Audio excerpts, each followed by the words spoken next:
안녕하세요. 대한민국 공무원국의 대박전입니다. 사람들 수필 들어갑니다. 페이지는 183쪽입니다. 됐죠? 수필의 이해입니다. 선생님 여러분들 똑같이 제가 수필도 지문을 접근하는 원리가 있습니다. 맞죠? 그래서 그것을 먼저 설명하겠습니다. 자, 수필도 지문 접근법이 있다라는 얘기입니다. 수필의 지문 접근법 당연히 알아두셔야죠. 최근 들어서 이 수필은요 꼬박꼬박 공무원시험에 자주 출제가 됩니다. 뭐로? 고전 수필이 잘 나오죠. 이건 보시면 알겠지만 기출문제 딱 보면 고전 수필이 참 잘 나옵니다. 물론 내용에 대한 문제가. 물론 그 안에 형식에 대한 문제도 있습니다. 그런 것들이 나오니까 그런 걸 공부를 해주시는데 최소한 수필도 어떻게 지문을 접근하는지 그런 것들 좀 파악해 주시기 바랍니다. 자, 우선 두 가지를 말씀드립니다. 첫 번째. 수필도 마찬가지로 이 세상의 모든 수필은요 딱 이렇게 두 개로 나눌 수 있습니다. 첫 번째는 필자 중심 수필, 두 번째는 대상 중심 수필입니다. 쓰고 많이 봤죠? 시도 똑같습니다. 화자 중심과 대상 중심인 것처럼 수필도 필자 중심과 그 다음에 필자가 바라보는 대상 중심의 수필로 이렇게 나눌 수가 있다는 얘기입니다. 됐습니까? 그랬을 때 자 필자 중심의 수필 틀 들어갑니다. 자, 누구 나온다? 필자가 나오죠. 자, 두 번째는 필자의 경험담이 나옵니다.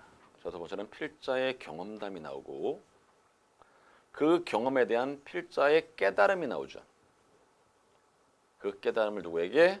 독자에게 전달하는 것이 바로 첫 번째 패턴의 수필입니다. 됐습니까? 자, 두 번째. 자, 대상 중심입니다. 똑같습니다. 자, 누구 나온다? 필자는 나오죠. 자, 이번엔 누구? 대상이 나옵니다. 이 대상에 대한 누구의 생각이? 필자의 생각이 드러나지요. 그 생각을 누구에게? 독자에게 전달하는 것이 바로 두 번째 패턴의 수필입니다. 이 말입니다. 됐죠? 각각의 작품의 예를 들면 우선 제일 첫 번째 얘는요. 법정 스님의 무소유 정도 생각하시면 될 것 같습니다. 법정 스님의 무소유. 그럼 필자 누굽니까? 법정 스님이겠죠. 그 무소유에서는 어떠한 법정 스님의 경험담이 나오냐면 난을 키운 경험이 나옵니다. 에 대한 깨달음이 나오죠. 어떠한 깨달음이 나오면 난을 키웠더니 즉 무언가를 소유했더니 엄청나게 뭐하더라? 괴롭더라. 소유는 뭐더라? 집착이더라. 이런 것을 깨닫습니다. 됐죠? 다시 한번 뭘 깨달았다고요? 소유는 집착이면서 소유를 많이 하면 그만큼 뭐하다? 괴롭다 이 말입니다. 이런 걸 깨닫습니다. 됐죠? 그 깨달음을 결국 누구에게? 독자에게 주는 겁니다. 그래서 뭐의 의미를? 무소유의 의미를 독자에게 전달하고 싶은 겁니다. 그래서 교훈적인 수필이 많죠. 이게 바로 첫 번째 패턴의 수필입니다. 됐습니까? 다시 법정 스님의 필자고요. 경험은 난을 키운 경험 나오고요. 에서 얻은 깨달음 소유는 집착이면서 괴로움이더라. 그러면서 독자에게 결국 무소유의 의미가 좋으니까 여러분들 이런 것을 실천하십시오라면서 어떤 본보기, 교훈을 주는 겁니다. 그게 수필입니다. 됐습니까? 자, 두 번째. 이것도 마찬가지로. 자, 얘는 피천등님의 은전 한입 정도를 예로 들면 되겠습니다. 은전 한입. 아마 여러분 교재 있을 겁니다. 교재 제가 다 집어넣었으니까 그걸 쭉 보시면 됩니다. 괜찮죠? 좋습니다. 자, 여기 대상 중심이죠. 하지만 필천득의 은전 한입도 분명히 누굽니까? 필자노입니다. 필천득이 당연히 필자는 누굽니까? 피천득님이 되시겠죠. 됐습니까? 자, 이 작품에서 여러분들 알다시피 대상이 나옵니다. 누구? 늙은 거지가 나오죠. 늙은 거지가 나옵니다. 됐습니까? 에 대한 필자의 생각이 나오죠. 그 생각이 뭐냐면요, 바로 이겁니다. 늙은 거지. 조금은 부연 설명해야 되는데 어떤 거지냐면요, 은전 한 입을 간절히 원했어. 그래서 진짜 은전 한 입을 얻은 거지입니다. 됐습니까? 그 늙은 거지에게 필천등님, 즉 필자가 묻죠. 뭐를 물어봤냐면 왜 그토록 은전 한 입을 간절히 원했습니까? 질문했습니다. 답변은 그냥요. 이 동전 한 개가 갖고 싶었습니다. 그겁니다. 거기서 글은 마무리됩니다. 거기서 여러분들 수단과 방법을 가지지 말고 생각을 잡아내셔야 됩니다. 즉 필자의 생각을 잡아내야죠.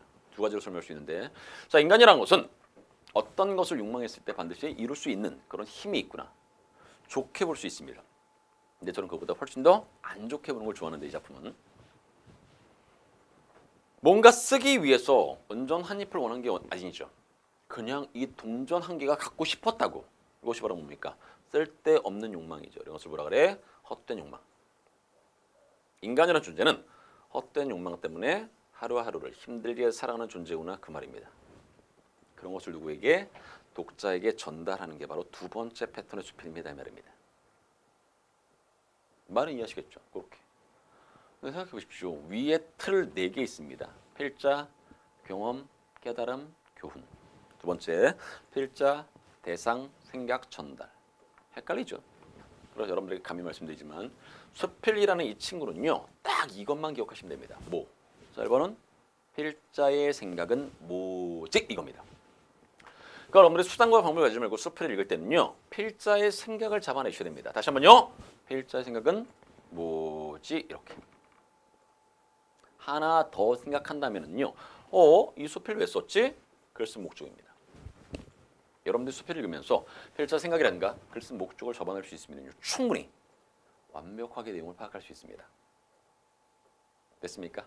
자, 다시 수필 지문을 접근할 때 뭘 보시라고요? 첫 번째, 필자의 생각은 뭐지? 이렇게. 두 번째는요, 글 쓴 목적은 뭐지? 이렇게. 거기에 대한 답변만 여러분들이 찾을 수 있으면요, 모든 수필은 끝날 수 있습니다. 됐죠? 좋습니다. 자, 이것들이 몽땅 다 여러분들에게 설명했던 거고요. 자, 페이지 185쪽 들어갑니다. 개념편 들어가겠습니다. 근데 여러분들 이것은 반드시 기억하시기 바랍니다. 왜? 수필도 분명히 말씀드렸지만 고전 수필은요, 참 잘 나옵니다. 진짜 잘 나옵니다. 그러니까 반드시 여러분 기억하시라는 얘기입니다. 됐죠? 자, 다시 한번 제가 말씀드리지만 수필은 어떻게 이해해라? 첫 번째, 필자의 생각은 뭐지? 두 번째, 글 쓴 목적은 뭐지? 이렇게 설명하시면 될 것 같습니다. 괜찮죠? 좋습니다. 넘어갑니다. 그 다음 쭉 넘어가서 페이지 몇 쪽? 185쪽입니다. 네, 실제로는 185쪽에 개념편 집어넣었죠. 이런 것들 그냥 상식적으로 그냥 쭉 읽어보시기 바랍니다. 암기 필요 없을 것 같고요. 기본적으로 상식 차원에서 처리할 수 있을 것 같습니다. 예를 들어서 수필의 특징, 아까 말씀드렸죠. 필자, 1인칭 문학이라고. 그러니까 분명히 수필은요, 작가가 자신의 경험이나 생각을 쓰는 글이기 때문에 뭐다? 1인칭 문학입니다. 당연하죠. 두 번째, 개성의 문학입니다. 당연히 필자의 개성이 담길 수밖에 없습니다. 실제 여러분들 모든 글은 필자의 개성이 담기지 않을까? 시를 쓰더라도, 소설을 쓰더라도, 수필을 쓰더라도, 아니 글이라는 것을 쓸 때는요, 필자의 개성이 없을 수는 없죠. 아무튼 자, 거기 중에서 특별하게 이 수필을 필자의 개성이 담긴 문학입니다. 이렇게 설명한 겁니다. 세 번째는요, 알죠? 이거는 형식이 자유롭다는 것. 무형식의 형식이란 말 쓰죠. 제재는 다양합니다. 여러분들이 알고 있는 모든 것들, 보이는 거, 보이지 않는 거, 추상적인 거, 구체적인 거, 이런 것들 몽땅 다 수필의 제재로 쓸 수 있습니다. 됐습니까? 넘어갑니다. 비전문적인 문학입니다. 저도 쓸 수 있다는 얘기입니다. 그리고 관조와 사색이 당연하죠. 수필을 쓰려면은요, 어느 정도 인생의 어떤 경험이 어느 정도 응축되어야지만 이 수필을 삐약하고 나오지 않을까 생각합니다. 그래서 관조와 사색의 문학입니다. 이런 식이겠죠. 아무튼 두 번째입니다. 수필의 요소입니다. 주제, 제재, 구성, 문체인데 이런 것도 그냥 살짝 보시기 바라고요. 특별하게 수필의 요소는 뭡니까? 대놓고 묻지 않습니다. 걱정하지 마십시오. 지금은 이렇게 과거의 암기식으로 문제 출제되지는 않습니다. 여러분 기출문제 보시면 알겠지만 다 확인할 수 있을 겁니다. 됐죠? 수필의 갈래는 경수필, 중수필은 태도에 따라, 그리고 진술 방식에 따라서 교훈적, 희곡적, 서정적, 서사적 이런 수필이 있다는 걸 그냥 참고로 그냥 쓱 읽어보시면 될 것 같습니다. 암기 필요 없습니다. 넘어갑니다. 유형편. 됐죠? 자, 페이지 여러분 188쪽 있죠? 페이지 188쪽이 있습니다.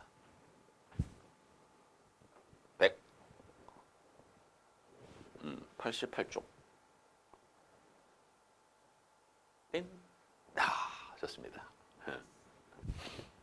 유형이죠.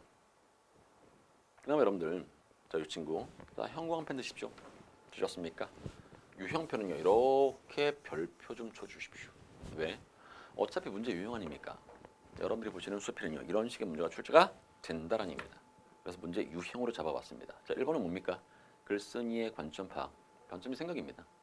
다시 한번 분명히 모두에 제가 말씀드렸지만 수필을 읽으실 때는 어떻게 읽어라? 필자의 생각은 뭐지입니다. 두 번째는요. 글쓴 목적이죠. 그러니까 결국 뭘 물어볼 수밖에 없냐면요. 필자의 생각을 물어볼 수밖에 없습니다. 당연한 겁니다.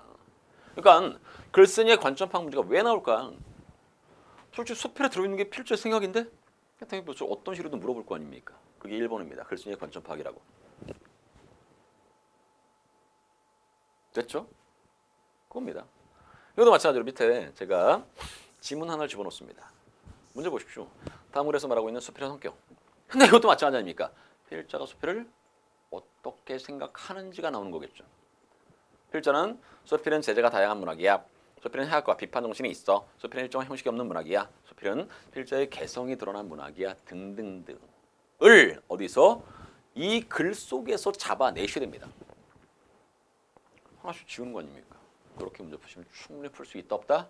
있다. 이렇게 되는 겁니다. 됐죠? 그렇게 하시는 겁니다.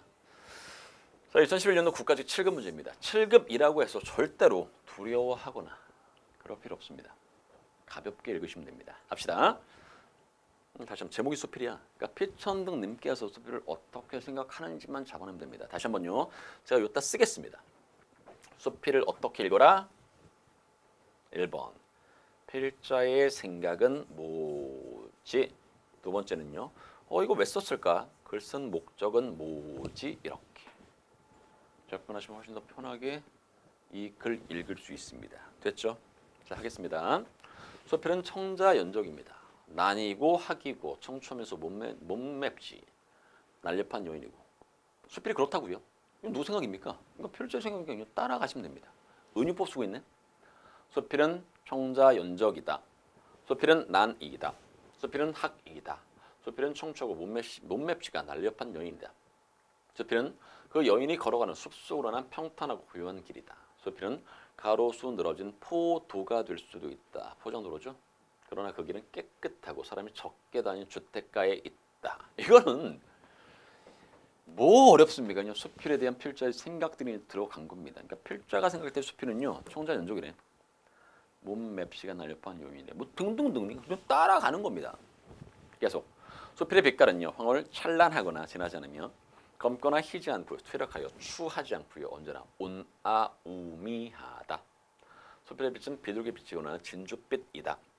수필의 비단이라면 번쩍거리지 않는 바탕에 약간의 무늬가 있는 것이다. 그 무늬를 읽는 사람 바로 얼굴에 미소를 띠게 합니다. 예를 들어 여러분 수필 읽었을 때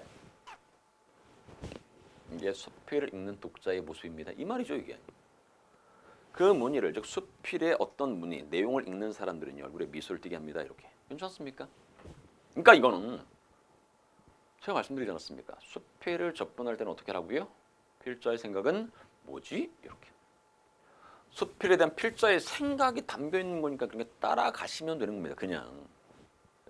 거기에 비판할 필요가 뭐가 있습니까? 그냥 따라가기만 하면 되는데. 계속 들어갑니다. 수필은 한가면서도 나태하지 않고요. 속박을 벗어나고서도 산만하지 않고요. 찬란하지 않고 우아하며 날카롭지 않으냐 산뜻한 문학입니다. 여기까지가 몽땅 수필에 대한 필자의 생각이죠. 다네. 다 수필에 대한 필자의 생각 나온 겁니다. 여기까지. 됐죠? 그 다음 수필의 재료 들어가 볼까? 생활 경험, 자연 관찰, 인간성이나 사회 현상에 대한 새로운 발견 등 무엇이나 다 좋다고요. 아까 말씀드리지 않았습니까? 수필의 제재는요. 다. 이게 수필의 제재입니다. 밑에 선택지 봅시다. 수필은 제재가 다양한 문학입니다. 괜찮죠? 1번 줄 수 있습니다. 넘어갑니다. 그 제재가 무엇이든 간에 쓰는 사람의 독특한 뭐가 들어간다? 개성이 들어가죠. 그래서 수필은 아까 말씀드렸지 않습니까? 개성의 문학이라고. 있죠 밑에. 4번 지울 수 있네. 수필은 필자의 개성이 드러나는 문학입니다. 이렇게. 계속. 그때의 심정에 따라서 누에의 입에서 나오는 액이 골체를 만들듯이 수필은 써지는 것입니다. 수필은요. 플롯이나 클라이막스를 꼭 필요로 하지 않습니다. 필자가 가고 싶은 대로 쓰는 게 바로 뭐다? 수필의 행보입니다. 형식이 있다고요? 형식이 없다고요. 밑에 있지 않습니까? 일정한 형식이 없는 문학입니다. 이렇게. 답 몇 번? 2번. 답 그렇게 찍는 겁니다. 간단하게. 계속. 그러나 차를 마시는 것과 같은 이 문화거든요. 그 차가 방향을 가지지 아니할 때는요. 수돗물과 같은 무미한 것이 되어버린 것입니다. 이렇게 어떤 향기가 있어야 되겠죠. 아무튼 끝입니다. 그러니까 여러분들 생각해 보십시오. 그러니까 결국 이거는 수필이라는 형식을 통해서 수필에 대한 필자의 생각을 이야기하고 있는 겁니다. 말이 재밌습니까? 다시 한번 수필이라는 형식을 이용해서 수필이 뭔지에 대한 필자의 생각이 그대로 드러나지 않습니까? 그냥 따라가시면 되는 겁니다. 그래서 말씀드리지 않았습니까? 제가 모두의 필자의 생각은 무지, 글 쓴 목적은 무지라고 분명히 말씀을 드렸습니다. 이것을 여러분이 잡아낼 수 있으면 충분합니다. 됐죠? 하나만 연습 더 해보겠습니다. 오른쪽 작품으로 개념 확인 연습하겠죠. 금음딸이라는 작품입니다. 금음딸. 나도양님의 금음딸. 마찬가지겠죠. 금음딸에 대한 필자의 생각이 담겨지겠죠. 왜 지금 수필에 대한 필자의 생각이 담겨진 것처럼 뭐가 어렵겠습니까? 하겠습니다. 나는 금음딸을 몹시 사랑한다. 금음딸에 대한 필자의 생각 아닙니까? 사랑한다고. 금음딸은요. 요염하여 감히 손을 댈 수도 없고 말을 붙일 수 없이 깜찍하게 예쁜 계집 같은 달인 동시에 가슴이 저리도록 쓰리고도 가련한. 그러니까 금음딸에 대한 필자 생각이죠.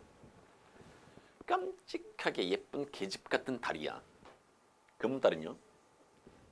네, 가슴이 저리도록 쓰리도록 가련한 달이라고 필자는 생각한다라는 의미입니다. 따라오면 된다니까요. 서산 위에 잠깐 나타나다 숨어버린 초생딸은요. 초생딸, 금음딸, 대조 계속 세상을 후려삼키는 독부가 아니면 설모로는 처녀 같은 달이지만 금음딸은요. 세상에 갖은 풍상을 다 겪고 나중에 그 무슨 원한을 묻고서 애처롭게 쓰러지는 원부와 같이 애절하고 애절한 맛이 있습니다. 대조 맞죠? 그나마 이거는요. 서술 방식 대조 정도는 나올 수 있겠다. 보통 수필 문제도 마찬가지입니다. 1번 내용에 대한 문제 나옵니다. 그게 필자의 생각이죠. 첫 번째는요. 형식에 대한 문제 나옵니다. 한 장을 3장만 넘겨주시겠습니까? 2번 있죠. 비운사의 특징. 그런 중에 나온다는 얘기입니다. 나올 수밖에 없죠. 이건. 됐습니까? 그런 것들을 여러분들 충분히 정리할 수 있으면 됩니다. 그러면 어떤 문제도 다 풀 수 있습니다. 됐죠? 넘어갑시다. 보름의 둥근 이 보름달 아닙니까? 보름달. 모든 영화가 막 끝없는 숭배를 받는 여왕. 보름달의 여왕이래. 금음달은요. 애인을 잃고 쫓겨남을 당한 공주와 같은 달입니다. 비유법 쓰죠. 아무튼 대조도 많네. 소생딸과 보름달은요. 보는 사람이 많아. 둘의 공통점이죠. 이 친구와 이 친구는요. 보는 사람이 많아. 하지만 금음달은요. 보는 사람이 적어서 그만큼 외로운 달. 이거 생각해 보십시오. 제가 일부러 이런 지문을 집어넣는지 모르겠지만 결국 뭐에 대한? 금음달에 대한 필자의 생각이 그대로 담겨있는 거 눈에 보이십니까? 그렇게 하는 겁니다. 원래. 됐죠? 그러니까 결국 그렇게 하는 거야. 이런 지문은 그렇게 읽어주시면 되는 겁니다. 그러니까 다시 한번 왼쪽에 한번 다시 쓰겠습니다. 자, 수필은요. 뭘 잡으라고요? 필자의 생각을 잡으라니까요. 글 쓴 목적 잡으라니까요. 하나 물어볼까요? 앞에 있는 글 있지 않습니까? 수필. 그거 왜 썼습니까? 뻔하지 않습니까? 수필에 대한 필자의 생각을 누구에게? 독자에게 알리고 싶어서 쓴 거 아닐까? 요거는 왜 썼을까? 금음달에 대한 필자의 생각을 독자에게 알리고 싶어서 쓴 거 아니겠습니까? 끝입니다. 그게. 뭐가 어렵습니까? 이게. 계속. 객자 한 등에 정든님 그리워 잠 못 들라는 분. 이런 사람들이 금음달 보는 거. 못 견디게 쓰린 가슴을 움켜잡은 무슨 한이 있는 사람이 아니면 그 딸 부어주는 사람이 없습니다. 그러니까 정든님이 그리워서 잠 못 들라는 님에 대한 그리움. 이것도 전전반칙이죠. 이런 사람이나 어떤 한이 있는 사람이 금음달을 부어준다는 얘기입니다. 그리고 그런 고요한 꿈나라에서 평화롭게 잠드는 세상을 저주하며 홀로이 머리를 풀어뜨리고 우는 청산과도 같은 달입니다. 내 눈에는 초생달 빛은 따뜻한 황금빛의 날카로운 쇳소리가 나는 듯하고 보름달은 쳐다보면 하얀 얼굴이 언제든 웃는 듯하지만 대조 맞죠? 공중에서 번듯 하는 날카로운 비소 같은 푸른빛이 있어 보입니다. 내가 한이 있는 사람이 되어서 그런지 모르겠지만 내가 그 달을 많이 보고 또 보기를 원하지만 그 달은 한이 있는 사람만 보여주는 건 아니야. 늦게 돌아오는 술주정꾼, 누름하다 오줌 누러 나온 사람도 어떤 때는 도둑놈도 금음달을 부어줍니다. 이겁니다. 괜찮습니까? 넘어갑니다. 어떻든지 아무튼 금음달은 가장 정이 있는 사람이 보는 중 가장 한이 있는 사람도 봐주고요. 가장 무정한 사람이 보는 동시에 가장 무서운 사람이 많이 부어집니다. 뭐? 금음달은요. 내가 만약 여자로 태어난다면 금음달 이건 소망이죠. 금음달 정말 좋아하나 보다 그렇죠?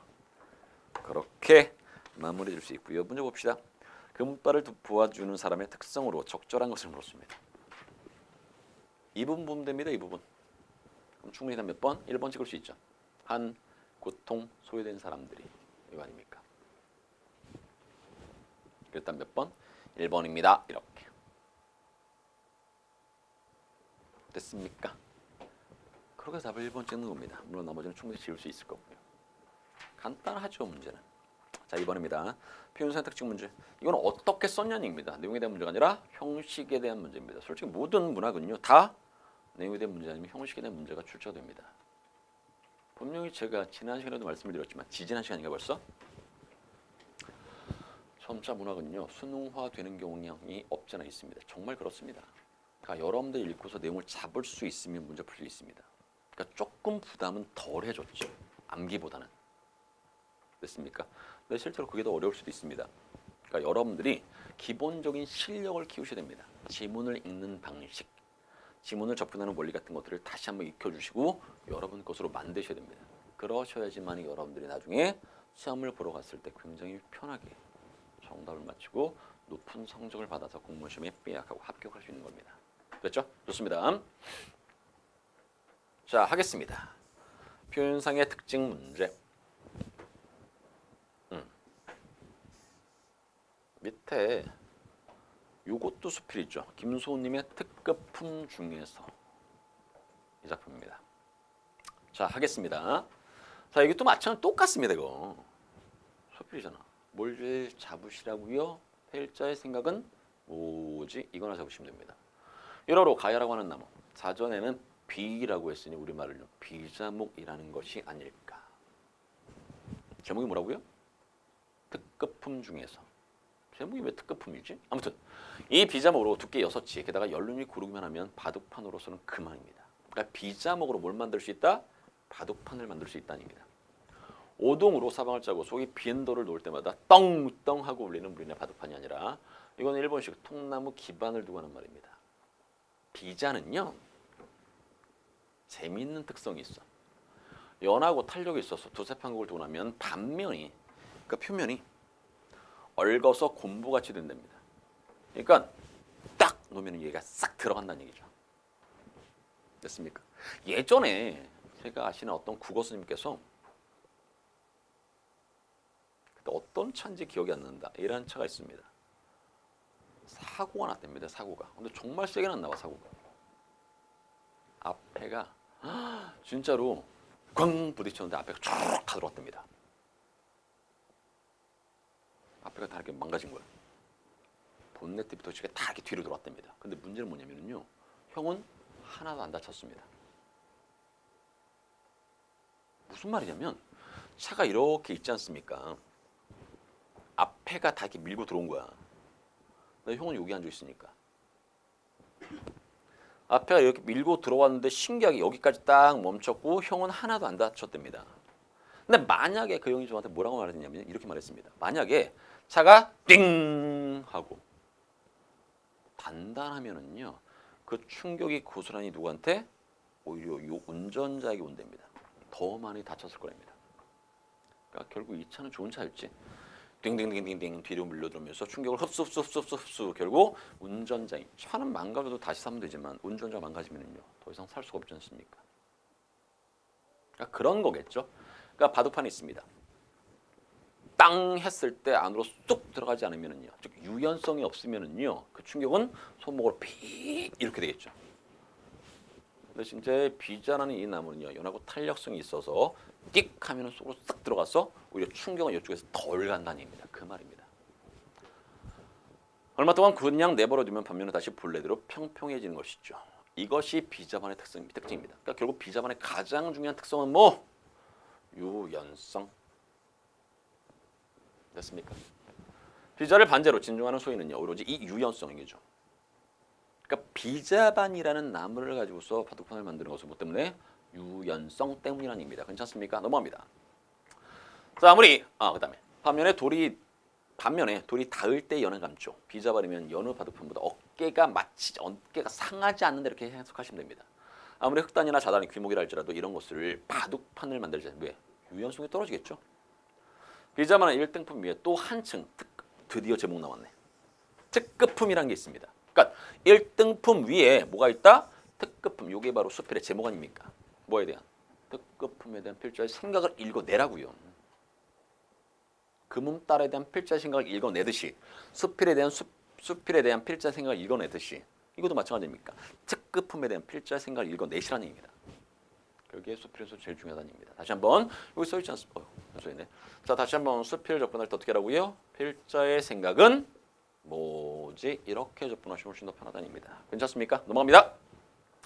반대면 치수며 연륜이며 어느 점이 1급과 다르다는 것은 아닙니다.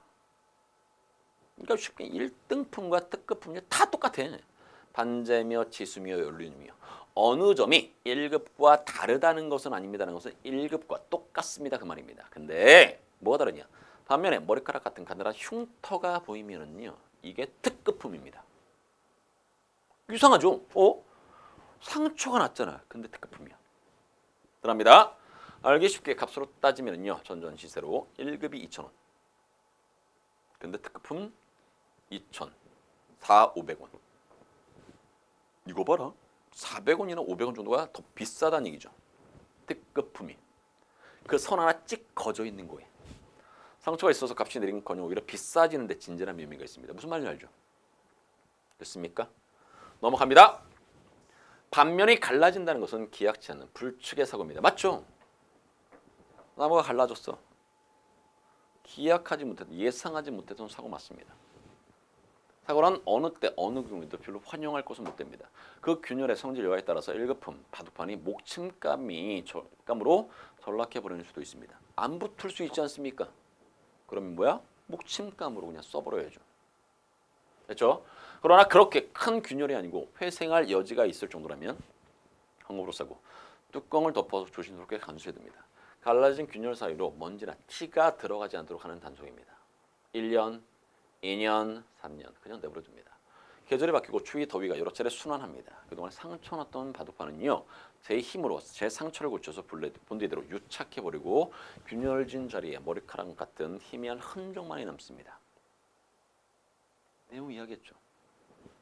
비자의 생명은 유연성이라는 특질에 있습니다. 아까 앞에서 말씀드린 거. 한번 균열이 생겼다가 제 힘으로 도로 유착, 결합했다는 점은요. 유연성이라는 특질을 실제로 증명해 보인. 이를테면 졸업 증서야. 아 그렇구나. 그것을 실제 눈으로 확인할 수 있다는 얘기입니다. 예를 들어서 이 바둑판, 비자반으로 만든 바둑판은요. 유연성을 아예 눈으로 확인시켜 줄 수 있다는 얘기입니다. 그 가느다란 선이 그렇다는 얘기죠. 됐습니까? 계속. 하마터면 목침같이 될 뻔했던 불구병신이 그 치명적인 시련을 이겨내면 되레 한 급이 올라서 특급품이 되어버립니다. 재미가 깨를 볶는 얘기죠. 더 부연할 필요도 없거니와 나는 이것을 인생의 과실과 결부시켜. 집중. 결국 필자가 하고 싶은 이야기는 뭡니까? 비자반을 통해서 목침감이 되어버릴 뻔한 것이 특급품으로 올라가는 그 비자반을 가지고서 우리 인생을 설명하고 싶은 겁니다. 결국 하고 싶은 말은 이거죠. 바둑판에 대한 이야기를 통해서 결국 하고 싶은 말은 뭐다? 이겁니다. 이거. 인생의 과실에 대해서 결부시켜 생각해 볼 수 있습니다. 언제나 어디서나 과실을 범할 수 있다는 가능성을 매번 꽁무니에 달고 다니는 것이 그것이 인간입니다. 맞죠? 과실에 대해서는 관대해야 할 까닭은 없습니다. 과실을 예찬하거나 장려할 것도 못됩니다. 그러나 어느 누구나 나는 절대로 과실을 범치 않는다고 양언할 것이냐. 공인된 어느 인기, 어느 학식, 지위에서도 그것을 부정할 근거를 찾아내지 못합니다. 이겁니다. 그러니까 결국 뭐가 중요하다는 얘기입니까? 과실이 있어. 인정. 여러분 생각해볼까? 여기까지 조금은 더 안 넘어갔죠. 여기서 딱 끊었으니까 제가. 질문은 여러분들에게 돌리겠습니다. 잘 보십시오. 여기까지 그냥 옮기겠습니다. 자. 그럼 결국 이 글을 쓴 필자는요. 뭘 이야기하고 싶은 걸까? 생각해 보시기 바랍니다. 자, 지금 뭐에 대해서 이야기하고 있습니까? 비자반에 대해서 이야기를 했죠. 1등급. 이러한 비자반이 불의의 사고를 당했습니다. 목숨감이 되어 버릴 뻔했다고. 근데 그 실현 및 역경을 극복했죠. 이때 이 사고라는 것은 결국 뭡니까? 실현 및 역경이겠죠. 실현 및 역경을 극복하고 나면은 결국 뭐가 될 수 있었다? 특급품이 될 수 있었습니다.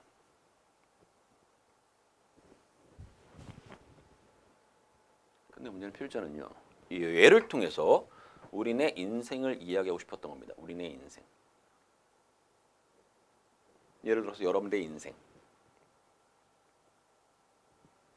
분명히 우리가 예상하지 못한 어떤 시련 및 역경이 찾아올 수 있다 없다? 있죠. 잘못할 수 있습니다. 이 말입니다. 분명히 시련 및 역경이 찾아올 수 있고요. 분명히 우리는 누구나 다 잘못을 저지를 수 있습니다. 그 말입니다. 이게. 누구나 잘못을 저지를 수 있어. 여기서 끝났습니다. 이거는.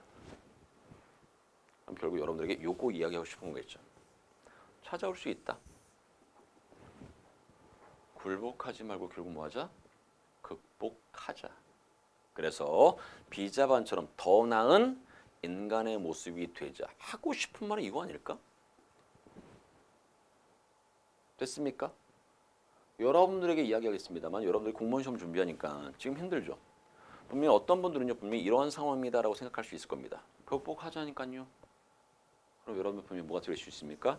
더 나은 모습이 될 수 있습니다. 하고 싶은 말은 이거겠죠. 이 숲을 쓴 필자는 분명히 그것을 이야기하고 싶었을 겁니다. 맞죠? 그겁니다. 그것을 여러분들이 잡아낼 수 있으면 끝납니다. 괜찮죠? 좋습니다. 자, 1번, 2번, 3번, 4번입니다. 설명으로 가장 적절한 것은 이건 쉽습니다. 솔직히. 답 3번이죠. 대상 누구? 비자반. 관찰을 통해서 뭐? 인생의 교훈을 끌어넣었습니다. 맞는 말이죠. 이거. 어렵지는 않으니까. 답이라도 3번입니다. 그러니까 그 정도로 여러분들이 읽어낼 수 있었으면 좋겠습니다. 하실 수 있죠? 대답. 네, 좋습니다. 그 다음 들어갑니다. 마지막 나무는 덕을진이었습니다. 그죠? 이것도 마찬가지입니다. 가볍게 읽어줘서 끝내겠습니다. 마지막 지문. 지방적 거부 문제고요. 짧죠? 참 짧다. 2013년도 지방적 거부문요. 나무는 덕을진이었습니다. 나무는 주어진 분수예요. 안분지 종이는 나무로 태어난 것을 탓하지 아니하고 왜 여기 놓이고 저기 놓이고 의인법 기본 깔고 들어갑니다. 이거. 의인법 쓰고 있죠? 등성에 서면 햇살이 따사로울까? 골짜기에 내려서면 물이 좋을까 해서 새로운 자리를 엿보는 일도 없습니다. 물과 흙과 태양의 아들로 물과 흙과 태양이 주는 대로 받고요. 후박 불만족 말하지 않습니다. 이웃 친구의 처지 눈 떠보는 일도 없습니다. 소나무는 소나무대로 스스로 족하고 진달래는요. 진달래 스스로 족합니다. 전형적으로 안분지족이죠. 이거 안분지족. 그러니까 결국 여러분들이 보시는 요 글에서의 나무는 뭐다? 자신의 처지를 절대로 탓하지 않습니다. 남을 부러워하지도 않고요. 주어진 대로 그래도 만족하면서 사는 겁니다. 이거 한자로 안분지족이죠. 뭐. 의인법 깔고 들어가는 거 이야기했었죠. 자, 어렵지 않죠? 자, 1번 대상에 대한 인격을 보이는 거 맞죠? 대상에서 인생의 교훈을 발견하고 있죠. 결국 뭘 이야기하고 싶은 걸까? 여러분 마찬가지입니다. 나무처럼 안분지족 하십시오를 이야기하고 싶은 거겠죠. 그래서 대상의 변호를 감각적으로 없죠. 답 그래서 3번입니다. 대상을 예찬 맞죠? 나무 짱. 그게 대상 예찬입니다. 그렇게 정리하면 충분히 어렵지 않게 몇 번? 3번이라는 답을 찍을 수 있는 겁니다. 괜찮다. 좋습니다. 자, 이렇게 해서 여러분들 수필이라는 친구를 한번 끝내봤습니다. 어떻습니까? 수필은 간단해요. 딱 두 가지만 잡으시면요. 첫 번째는 필자의 생각. 두 번째는 글쓴 목적 정도를 잡아주시면요. 정말 어렵지 않게 수필이라는 것을 극복할 수 있을 겁니다. 괜찮습니까? 대답. 네, 좋습니다. 자, 오늘 여기까지 했고 여러분들 다음 시간에 극문학 할 겁니다. 극문학 당연히 예습한 상태에서 강의에 들어오시는 것은 기본이고요. 됐습니까? 좋습니다. 자, 오늘 여기까지 하겠습니다. 고생하셨습니다.